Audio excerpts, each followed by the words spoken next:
majigera ko idasuzugura icyaha yavuze ngo byo ngo na gato no gutekereza kwihane.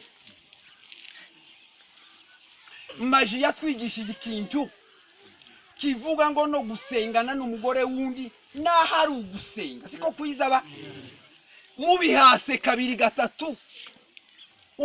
Iyo maji yari muri Mariya ikavuga ngo nasho n'icyaha imbere y'amaso y'Imana. Muzi uko nabisobanuye jewe mu mutima wanje. Mariyamu yari gitangaza wese n'ibyo yakoze yari gitangaza. Yatwiyamye uko kubera yuko abadayimoni bose bari imitindo n'amatipe y'abadayimoni. Satani zibapanga. Hari badayimoni bashinzwe gukoresha biba n'abicana n'abandi bakomeye bo guplanifya amagenocide bakamba bavuga ngo abahutu bica abatutsi cyangwa abatutsi bica abahutu. Ko muranyumva?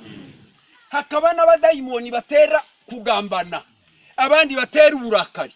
Habaho na komanda wa dayimoni utera ubusambanyi mu bantu. Ngo muzi foteye yiwe, foteye murayumva mama, ikicaro gikomeye intebe siege y'uwo dayimoni.